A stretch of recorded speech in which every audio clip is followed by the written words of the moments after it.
शांत रहो। देखो उत्तल दर्पण में F बराबर R/2 साबित करें। कभी कभी ये भी पूछता है, तो सबसे पहले उत्तल दर्पण बनाएंगे ना। सबसे पहले क्या बनाते हैं? उत्तल दर्पण।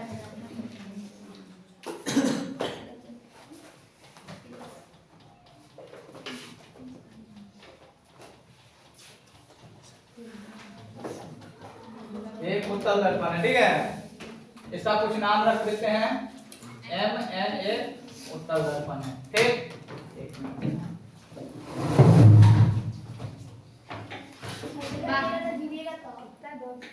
नहीं गिरेंगे।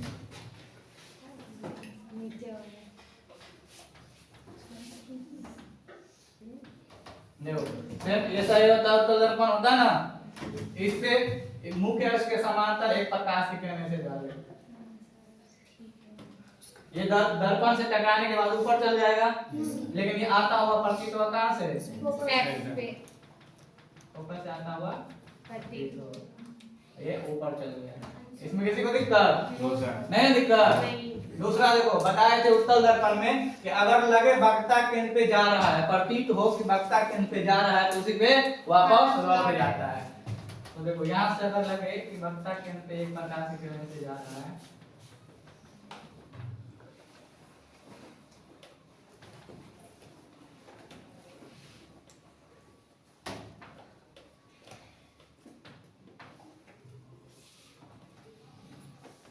देखो ये इसी पे आएगा और इसी पे जाएगा, क्योंकि ये अभिलंब कहलाएगा। क्या कहलाएगा? अभिलंब। अभिलंब होगा, और ये आपतित किरण, ये परावर्तित किरण।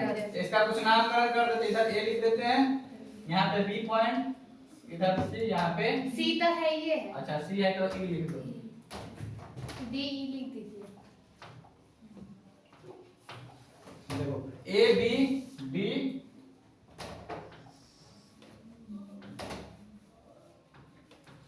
इधर ई, ठीक है। बस यही ठीक है, इसका नाम लिखना है, हर चीज का नाम लिखे। सबसे पहले लिखेंगे माना कि MNA उत्तल दर्पण है। कौन सा दर्पण है? उत्तल दर्पण है, जिसमें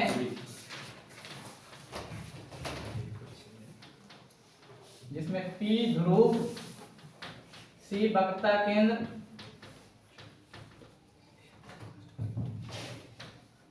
F फोकस,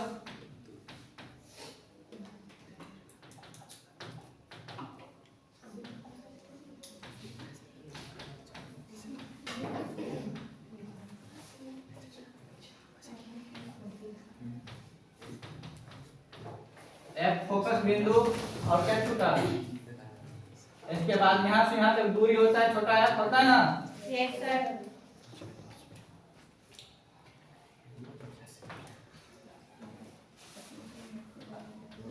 यहाँ से बड़ा, ठीक है। वो भी लिख देते हैं इसमें।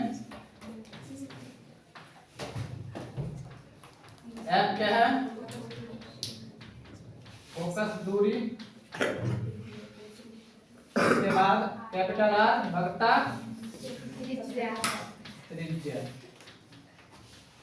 ठीक है। Yes sir. इसके बाद क्या करेंगे? लिखेंगे मुख्य अक्ष के समांतर आने वाली प्रकाश की किरण ए बी, नहीं तो नॉर्मल लिख सकते हो ए बी आपतित किरण, ठीक है। वही लिख देते हैं ए बी आपतित किरण, आपतित किरण। इसके बाद बी डी क्या है? बी डी परावर्तित किरण, परावर्तित किरण। और बी ई क्या है? अभिलंब। क्या है? अभिलंब। एक पॉइंट छूट रहा है, बी छूट रहा है ना, तो बी क्या है? आपतन बिंदु, बी आपतन बिंदु, बिंदु है। जैसा उसमें लिखे थे ना अवतल में, सेम वैसा ही लिख दिए हैं, ठीक है। इस सभी चीज को लिखना रहता है, बस सिर्फ यहाँ पे क्या किए? उत्तल लगा दिए हैं, ठीक है। जो उत्तल होता है इसमें भी सेम ही होता है ना हर चीज। अब क्या करेंगे? अब देखो परावर्तन के नियम से ये दोनों आपस में बराबर होंगे, होंगे ना, क्योंकि बीच वाला अभिलंब है, तो ये और ये आपस में बराबर होगा ना परावर्तन के नियम से। ये वाला एंगल इस एंगल के बराबर होंगे। ये एंगल I होता है, ये R होता है, और ये दोनों आपस में बराबर होते हैं। वही बात को आगे लिखेंगे। क्या लिखेंगे? परावर्तन के नियम से। ये तो पहले लिख देते हैं एंगल के बारे में, फिर लिख देंगे परावर्तन के नियम से। क्या लिखेंगे बताओ? ए बी ई जो है वो किसके बराबर है? ए बी ई जो है वो ई बी डी के किसके बराबर? ई बी डी के बराबर है। ये दोनों आपस में बराबर है। ये किसके कारण? परावर्तन के नियम से। परावर्तन के नियम से। ठीक है, इन्हें हम इक्वेशन 1 मानेंगे। इसके बाद देखो इधर सब ध्यान दो। ये मान के चलिए हम कुछ एंगल मान लेते हैं अपना मन से तुम लोगों को समझाने के लिए। ये अगर 30 डिग्री है, 30 डिग्री है, इधर देखो रे, ये 30 डिग्री है तो ये भी 30 डिग्री होगा। Yes sir. होगा ना? Yes sir. तो इसीलिए दोनों को बराबर किए हैं। अब देखो यहाँ पे ये लाइन B से लेकर के DF लाइन और E और C ये दोनों लाइन ऐसे कट रहा है, ऐसे कट रहा है ना? Yes sir. यहाँ पे क्या है? D और देखो DF है, इधर क्या है? EC है ना? तो ये और ये आपस में बराबर होंगे। इसे क्या कहते हैं? शीर्षाभिमुख कोण। तो ये दोनों को बराबर करते हैं। ठीक है, तो क्या लिखेंगे हम यहाँ पे? देखो क्या लिखेंगे? D और बीच में क्या है? B है, बीच में B है, तो क्या लिखेंगे? DBE लिखेंगे। यहाँ पे देखो DBE लिखेंगे जो किसके बराबर होगा? तो CBF के। तो वही लिखेंगे यहाँ पे एंगल EBD। हाँ EBD भी लिख सकते हो। EBD EBD जो होगा वो किसके बराबर होगा? CBF भी लिख सकते हो। यहाँ पे क्या लिखेंगे? CBF। ये किसके कारण हुआ है? वही लिख देंगे शीर्षाभिमुख कोण।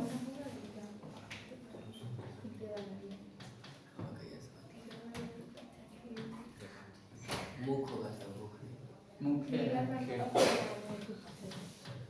लिख लेना इसे हम इक्वेशन 2 मान लिए। ठीक है, तो देखो ये दोनों 30 डिग्री था, इसके बराबर ये हो गया ना?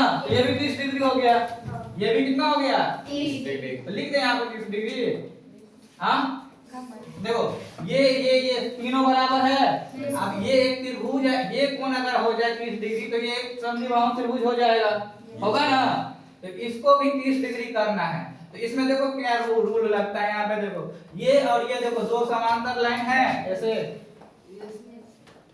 ये वाला और ये वाला समांतर लाइन है, और उसको देखो E और C काट रहा है ऐसे, E और C। यहाँ पे क्या है? यहाँ पे E है, यहाँ पे B, इस बिंदु पे B है, यहाँ E है और यहाँ पे क्या है? C है। तो ऐसे काट रहा है ना? तो दो समांतर रेखा को एक तिर्यक रेखा काटती है तो संगत कोण बराबर होता है। मतलब ये ऊपर वाला कोण जो होगा ये इसके बराबर और ये नीचे वाला कोण जो होगा ये इसके बराबर होता है ना? तो देखो ऊपर वाला को बराबर नहीं करना है, यहाँ पे नीचे वाले को। मतलब ये देखो ऐसे एक लाइन है ये वाला और ये वाला एक लाइन है ना? उसको ये वाला लाइन काट रहा है, ये वाला बीच वाला अभिलंब वाला जो है, ये अभिलंब वाला जो है बीच में वो काट रहा है। क्या हो गया जी? मिटा दिए। अभिलंब वाला क्या कर रहा है? काट रहा है। तो अब क्या होगा? ये संगत कोण से बराबर होंगे ना जी? संगत कोण से ये वाला कोण जो होगा वो इस कोण के बराबर होगा। यहाँ पे देखो जी ये यही वाला कोण जो इस कोण के बराबर नहीं होगा। सबको समझ में आया? देखो ये एक लाइन है ना? मैथ में पढ़ो ना, ये एक लाइन है, ये भी एक लाइन है, उसको ये वाला लाइन काट रहा है, ये एकदम सीधा है। ठीक है, अभिलंब से एकदम सीधा है। तो जितना कोण ये बनेगा उतना ही कोण ये बनेगा, और ये बाहर जितना कोण बनाएगा उतना कोण इसके बाहर पूरा बनेगा। ठीक है, समझ में आया सबको? तो ये कोण किसके इसके बराबर हो जाएगा। तो ये भी ये 30 डिग्री है तो ये भी 30 डिग्री हो गया। ठीक है, इसमें दिक्कत किसी को? तो ये दोनों को लिखे संगत कोण से बराबर। तो क्या लिखेंगे? ABE। ठीक है, एंगल ABE जो होगा वो किसके बराबर? ABE ये वाला कोण जो होगा ये इसी के वाला के बराबर होगा। तो क्या लिखेंगे यहाँ पे? FCB लिखेंगे। FCB ये नहीं है समझ में क्या? अच्छा, इसको ये भी तो लिख सकते हैं कि समीकरण में 1 और 2 से दोनों बराबर हो जाएगा।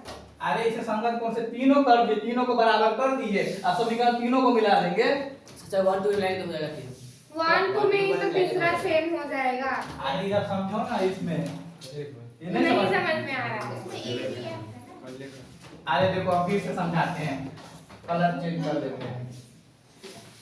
देखो इधर, सब देखो इधर जी, ये एक समांतर रेखा है, इसके ये मुख्य अक्ष के समांतर है, ठीक है।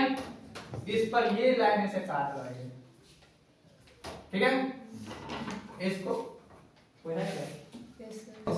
इसको आगे बढ़ाया जाए, अगर इस लाइन को ऐसे, इस लाइन को आगे बढ़ा दे तो दो समांतर लाइन है, उसको एक सीधी रेखा काट रही है, तो ऊपर वाला ये वाला जो कोण होगा, ये वाला वो इस पूरा के बराबर होगा, इस पूरा कोण के बराबर होगा ना। इधर वाले पूरे का ना होगा। हाँ, ये इतना का होगा सर, तो उधर से इधर वाले इधर पूरे लगा कोण का ना होगा, जिधर आई है।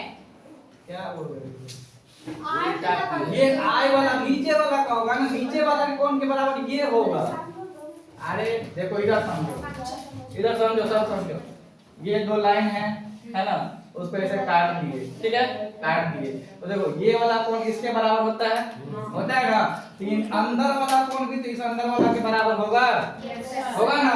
तो यहाँ पे अंदर वाला को बराबर कर रहे हैं, इस अंदर वाला को कोण को इस अंदर वाले कोण के बराबर कर रहे हैं, समझ में आया? बराबर होगा। हाँ बराबर वही ना होगा। हाँ, वही तो किए हैं, अब समझ में आया? हाँ, इसी देखो इसको हटाने दो पहले, रबड़ में डाल हाथ से किधर एक मिनट मान बराबर यू बराबर अब क्या कर, ये किसके कारण हुआ है? तो संगत कोण से, ठीक है, संगत कोण से।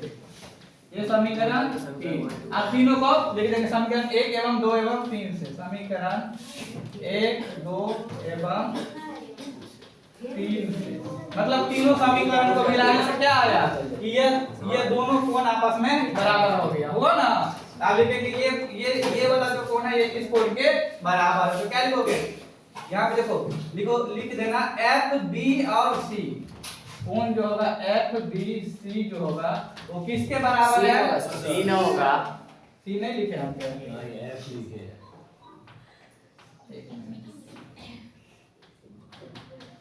देखो एफ बी सी, ये वाला कोण जो होगा वो बी सी एफ के बराबर होगा, बी सी एफ। तो दो कोण आपस में बराबर हो गया ना। तो ये त्रिभुज है, इसके दो कोण आपस में बराबर हो गया, तो क्या होगा? ये समद्विबाहु त्रिभुज होगा। तो लिखेंगे यहाँ पे यह एक समद्विबाहु त्रिभुज है, इसीलिए यह एक समद्विबाहु त्रिभुज है।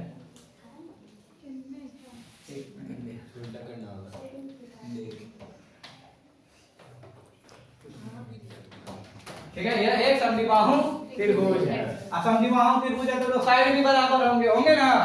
तो कौन सा साइड? ये BF CF के बराबर होगा, लिख देंगे इसीलिए BF बराबर CF। इसमें दिक्कत नहीं ना, दिक्कत BF जो होगा वो CF के बराबर हो गया। अब फिर जैसे उसमें जितना काम किए थे इसमें भी कर देंगे, फिर कहेंगे कि B बिंदु P पर आ जाए तो ये जो होगा BF जो होगा वो PF के बराबर हो जाएगा। मतलब दर्पण का जब द्वारक को छोटा करेंगे, B बिंदु को P पे लेकर आएंगे तो ये BF किसके बराबर हो जाएगा? PF के बराबर हो जाएगा, ठीक है। वही लिखते हैं जब BF बराबर सी, B बिंदु P पर हो, ठीक है। मतलब अर्थात दर्पण का द्वारक छोटा, अर्थात दर्पण का द्वारक खींच के लिए आया है। मान लिए छोटा, ठीक है। इसको आगे बढ़ाते हैं। दर्पण का द्वारक छोटा होगा तो क्या होगा? ये BF जो होगा BF ये PF के बराबर हो जाएगा, लेकिन इसीलिए BF बराबर क्या लिखेंगे? PF। और इतना ही का देखो BF बराबर PF हो गया, हुआ ना। इधर देखो ये BF जो किसके बराबर हो जाएगा? PF के, ये इसके बराबर हो गया, ठीक है।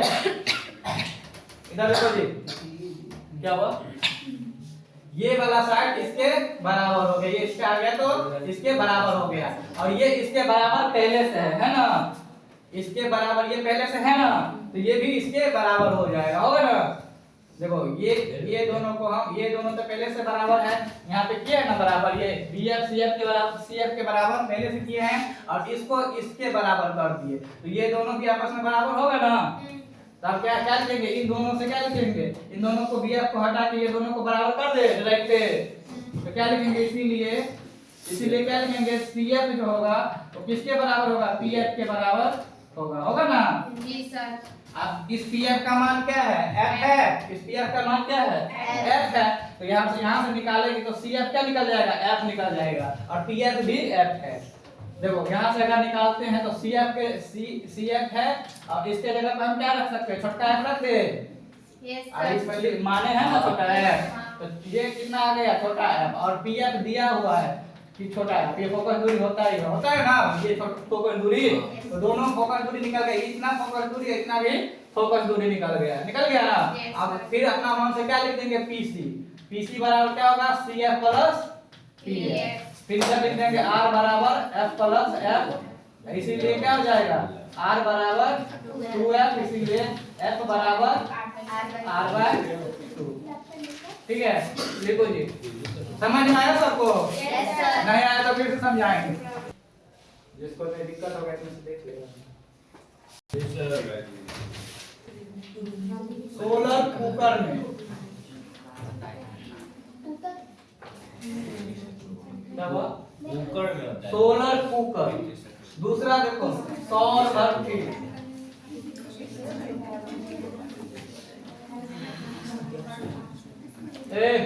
समझो ना, ऐसे लिख के दे देंगे हम सबका, तो याद करते रहना। ठीक है, देखो इसमें इसका उपयोग कैसे होता है।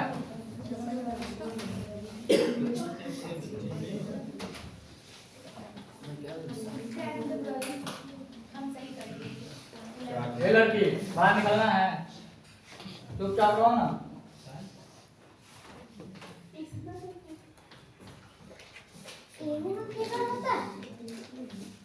फिगर नहीं होता, समझा रहे हैं। ठीक है, समझा देंगे तो ये याद रहेगा, नहीं तो जिंदगी भर याद करते रह जाओगे। देखो क्या होता है, इन दोनों के वो सोलर कुकर और सौर कुकर में इसका उपयोग कैसे होता है। सौर भट्टी और सोलर कुकर में देखो, अनंत से आने वाली प्रकाश की किरण अवतल दर्पण में सौर भट्टी होता है जिससे बिजली बनता है। ठीक है, अनंत से आने वाली प्रकाश की किरण कहां से गुजरती है? फोकस से। इधर भी अनंत से आया तो कहां से गुजर गया? फोकस।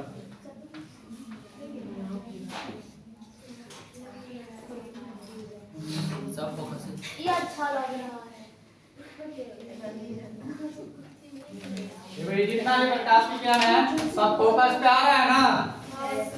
अनंत से आने वाली प्रकाश की किरणें हमेशा फोकस पे आके मिलती है, लेकिन कंडीशन होना चाहिए मुख्य अक्ष के समांतर होना चाहिए। ठीक है, ये मुख्य अक्ष के समांतर आ रहा है ना सभी प्रकाश की किरणें, तो मुख्य अक्ष के समांतर आने वाली प्रकाश की किरण हमेशा फोकस पे आके मिलती है। तो यही मुख्य अक्ष के समांतर वाला प्लेट ही अवतल दर्पण का इस दोनों में लगाया जाता है। ठीक है, जिससे कि अनंत से जितना भी प्रकाश की किरण आए ना, अनंत से जितना भी प्रकाश की किरण आए सब मुख्य अक्ष के समांतर जाए दर्पण पे। ठीक है, अगर मुख्य अक्ष के समांतर दर्पण पे जाएगा तो दर्पण से टकराने के बाद सभी प्रकाश की किरण एक बिंदु पे आके मिलेगा ना। तो प्रकाश की किरण में ऊष्मा होता है, ऊर्जा होता है, तो इस ऊष्मा ऊर्जा को एक जगह पे एकत्रित करता है। एक जगह पे क्या करता है? एकत्रित करता है। अब बहुत सारा प्रकाश की किरण जब एक जगह पे आता है तो ज्यादा ऊष्मा ऊर्जा उत्पन्न होता है। ठीक है, ऊष्मा बहुत ज्यादा उत्पन्न होता है, इसी के कारण धीरे धीरे ये गर्म होना शुरू होता है। इसीलिए सोलर कुकर में खाना बनाया जाता है धूप में डाल के। ठीक है, अगर पूछेगा क्वेश्चन किस दिन सोलर कुकर का यूज नहीं कर सकते हैं, ठीक है, तो आंसर में बताना जिस दिन बादल लगा हो और रात में नहीं कर सकते। बादलों वाले दिन में सोलर कुकर का उपयोग नहीं करते हैं। ठीक है जी सर। जिस दिन धूप निकला है उसी दिन इससे खाना हम बना सकते हैं। तो ये पहला उपयोग हुआ, लिखो इतना। और ये फिगर बनो।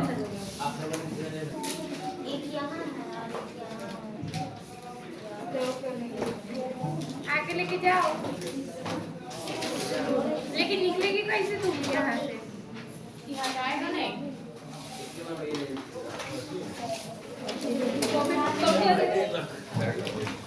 भारी।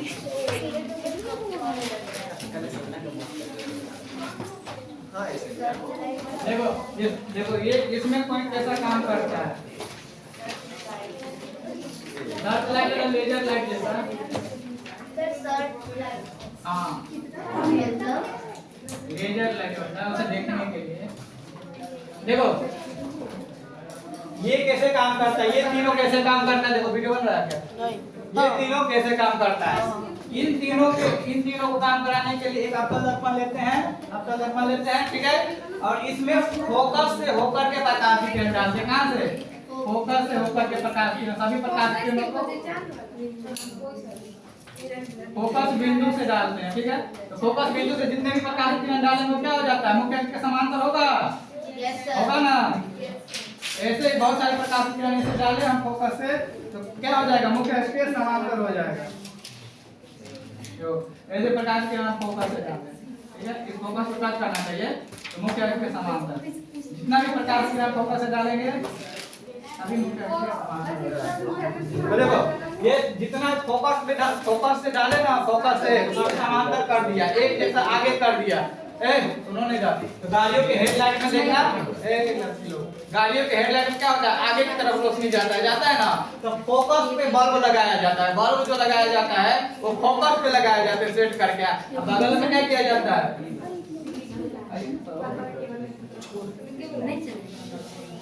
बल्ब ना फोकस पे लगाया जाता है। जैसे कि ये अगर गाड़ी का हेडलाइट ऐसा होता है ना, अभी यहाँ पे दर्पण होता है, दर्पण लगा होता है ऐसे, और बीच में यहाँ पे बल्ब लगा होता है, बल्ब लगा होता है ना जी, बल्ब, और यहाँ पे एक मिरर लगा होता है, ऐसे लगा होता है।